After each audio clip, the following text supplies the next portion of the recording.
इस समय बहुत सारे प्लेयर्स की तारीफ आपको सुनने को मिलेगी। आपको जायसवाल की तारीफ सुनने को मिल जाएगी, आपको जडेजा की तारीफ सुनने को मिल जाएगी, आपको अश्विन की तारीफ में सुनने को मिल जाएगी, जो अपने फैमिली के बाद से एक दिन बाद ही तुरंत वापस आ गया।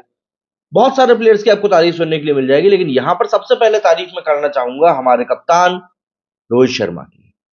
रोहित शर्मा ने जिस तरीके से इस टेस्ट मैच में लीड की फ्रॉम द फ्रंट का एग्जाम्पल दिया है, पहली इनिंग में इंडिया की जो हालत थी, उस हालत से जिस तरीके से डिफेंस करके, काउंटर अटैक करके, जिस तरीके से टीम को बाहर निकाला, वो वाकई में दिखाता है कि एक कप्तान का माइंडसेट पॉजिटिव होना कितना ज्यादा जरूरी है।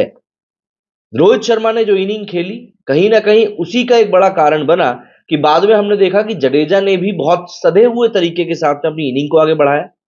सेकेंड इनिंग में अभी मैं जायसवाल का इंटरव्यू सुन रहा था, डबल सेंचुरी मारी है उसने। उसने साफ कहा कि पहली इनिंग में जब मैं जल्दी आउट हो गया था, उसके बाद मैं बस यही सुन रहा था कि रोहित भाई और जडेजा जी भैया कैसे अपनी इनिंग को प्रमोट कर रहे हैं, अपनी इनिंग को कैसे आगे लेकर चल रहे हैं, session by session, ball by ball, bowler by bowler, जिस तरीके से उन लोगों ने अपनी बैटिंग करी, बस मैंने भी उसी चीज को ध्यान रखा। सेकंड इनिंग में अगर आप लोगों को ध्यान हो तो जायसवाल ने डबल सेंचुरी मारी है। डबल सेंचुरी इतनी शानदार कि आप यूं समझ लीजिए कि उसकी पहली 3 सेंचुरी 150 प्लस में कन्वर्ट हुई। पहले 173 थी, उसके बाद 2 डबल सेंचुरी आ गई। तो जायसवाल ने यहां पर स्टेज सेट कर दिया है, मतलब उसने साफ बोल दिया है कि भैया हम इस बड़े लेवल के लिए पूरी तरीके से तैयार हैं। और अब देखिए, जायसवाल को जब मौका मिला और जिस तरीके से उसने उसको पकड़ा है ना, उसको अब हिला पाना थोड़ा सा तो मुश्किल हो जाएगा आने वाले समय में। तो ऐसे में हर एक प्लेयर को ये चीज ध्यान से देखनी चाहिए कि जब आपको मौका मिल रहा है तब आपको करना क्या है। जडेजा की बात कर लेते हैं भाई, जडेजा ने तो मतलब होम ग्राउंड पे कैसे खेला जाता है ये चीज बिल्कुल लिख के बता दी। पिन पॉइंट एक्यूरेसी के साथ बंदे ने मिडिल और ऑफ स्टंप के ऊपर बॉलिंग करता रहा।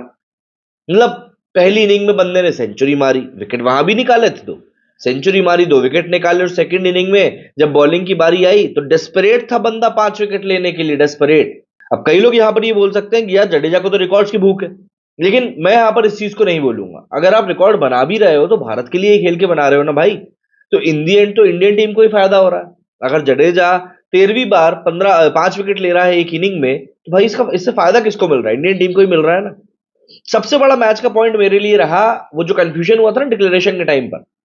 हालांकि उस समय ये मामला जरूर हो गया कि जायसवाल एक छक्का और मारता तो एक रिकॉर्ड टूट जाता, 12 छक्कों का, जो कि वसीम अकरम के नाम है सबसे ज्यादा। पर ठीक है, खैर उस समय जो कंफ्यूजन पूरा का पूरा क्रिएट हुआ कि इन लोगों ने सोचा ड्रिंक्स टाइम में, इंग्लैंड की टीम ने और इंडियन टीम ने, कि भैया डिक्लेरेशन हो गया है, ये लोग वापस आने लगे। और रोहित शर्मा लिटरली डांट के वापस भेजा कि अबे वापस जाओ, मैंने कब बुलाया तुम लोगों को, जाके बैटिंग करो। मतलब आपको दिखना चाहिए ना भाई कि कप्तान कितना ज्यादा इंटेंट रख रहा है कि भाई यही चीज चलेगी जो मैं कह रहा हूं। वहां पर देखिए कुछ भी हो सकता था, लेकिन पर ठीक है। सिराज की बात कर लेते हैं भैया, सिराज ने बहुत बेहतरीन बॉलिंग करी पहली इनिंग में, 4 विकेट निकाले बंदे ने, और वो भी उस टाइम पर निकाले जबकि अश्विन की खबर आ चुकी थी कि भैया वो उस दिन तो बॉलिंग करने नहीं वाला है। इंडियन टीम जो थी वो एक बॉलर शॉर्ट थी, एक प्लेयर शॉर्ट थी। ऐसे में देखिए कोई भी दुनिया की बड़ी से बड़ी टीम हो उसके ऊपर प्रेशर आता ही है, और यहां पर जिस तरीके से प्रेशर हैंडल किया है वो सबसे ज्यादा काबिले तारीफ है। और देखिए यही एक तरीका भी होता है। इंग्लैंड की हार तो देखिए वैसे भी निश्चित हो ही गई थी जब 550 ज्यादा रन का चेज करने को मिला था। बस सवाल ये था कि भाई ये लोग 5वें दिन तक खेल को ले जा पाते हैं या नहीं। 50 रन के ऊपर जब कोई टीम 6 विकेट खो देती है तो उनके पास ज्यादा कुछ बच नहीं जाता है प्रेजेंट करने के लिए, और वही चीज हुई भी। और फिर इंडिया का डोमिनेंस हम लोगों ने तरीके से देखा। मतलब आप जरा सोचिए कि ये भारत की रनों के लिहाज से सबसे बड़ी जीत है। 434 रनों से हम लोगों ने ये मैच जीता है, और ये भारत के द्वारा खेले गए 577 टेस्ट मैचेस में सबसे बड़ी जीत है, सबसे बड़ी। रोहित शर्मा के साथ में एक बहुत बड़ा प्लस पॉइंट या यूं कहूं नेगेटिव पॉइंट ये भी था कि उनके पास कोई भी मेन प्लेयर नहीं था। आप चाहे तो विराट कोहली की बात कर लें, अय्यर की बात कर लें, केएल राहुल की बात कर लें, आप शमी की बात कर लें, आप पंत की बात कर लें, ईशान किशन जो कि खुद ही बाहर बैठे हुए हैं। मतलब कि ये सब जो मेन प्लेयर्स हैं जो इंडियन क्रिकेट सर्किट में लगातार बातों में रहते हैं, ये इनमें से कोई भी नहीं खेल रहा था।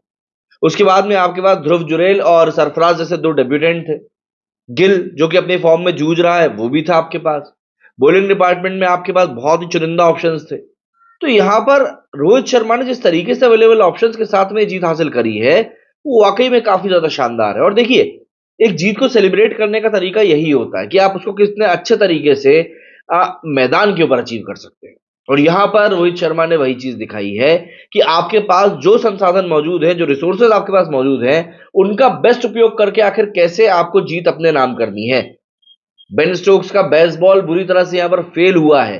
रवि शास्त्री ने कमेंट्री के दौरान कहा था, आप जिस भी तरह का क्रिकेट खेलते हो, जिस भी ब्रांड का आप क्रिकेट खेलते हो, होम कंडीशंस में आप कभी जज नहीं करे जाओगे, क्योंकि होम कंडीशंस तो आपकी है ना, वहां तो आप खेलोगे। पर आप जज किए जाओगे जब आप दूसरे के यहां खेलने जाओगे, चाहे आप ऑस्ट्रेलिया जाओ, साउथ अफ्रीका जाओ, न्यूजीलैंड जाओ, इंडिया जाओ। यहां पर जाकर अगर आपका बेसबॉल चल रहा है, तो फिर आपको बताना पड़ेगा भैया कि हाँ, हम खेल सकते हैं। लेकिन अगर यहां पर आप लगातार फेल हो रहे हो, तो फिर बात क्या ही रह जाएगी। और देखिए, यहां पर सबसे बड़ी चीज यही है कि चीजें आखिर किस तरीके से, किन परिस्थितियों में बदल जाती हैं। और इंग्लैंड इस चीज को पता नहीं क्यों एक्सेप्ट नहीं कर रहा है। मतलब सेकेंड इनिंग में आपने थोड़ा भी इंटेंट नहीं दिखाया। 50 रन के ऊपर आपके 6 विकेट जा चुके थे। Stokes, Root, Bairstow, Crawley, Duckett, Pope, सब अंदर। क्या उम्मीद करें भैया फिर हम लोग कि आप कुछ कर पाओगे अच्छा।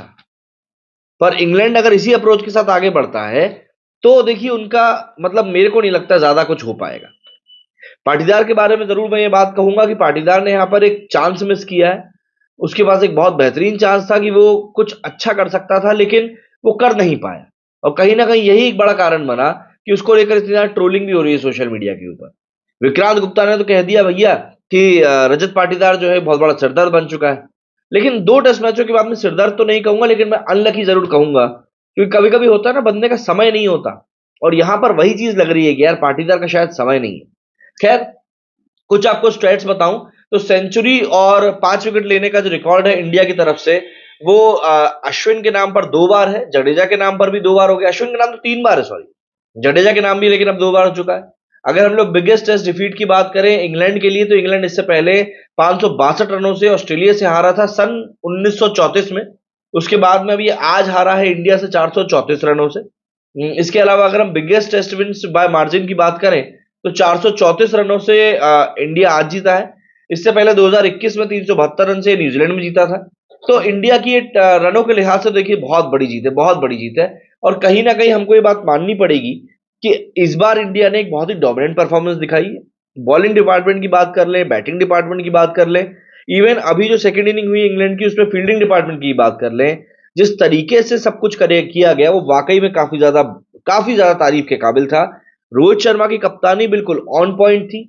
जब जो चीज जैसे चेंज वो कर रहे थे वो काम आ रहा था। और सबसे आखिरी में अहम बात मैं कहूंगा कि इंडिया को एक बार फिर से कुछ नए हीरोज मिले हैं इस नई जीत की इबादत को लिखने के लिए। अगर हम पहली इनिंग से ही शुरू करें, रोहित शर्मा खुद, रविंद्र जडेजा, उसके बाद मोहम्मद सिराज, जस जायसवाल, गिल, सरफराज, कुलदीप यादव ने तक नाइट वॉचमैन के रूप में बेहतरीन बैटिंग करी। फिर बॉलिंग की बारी आई तो फिर रविंद्र जडेजा।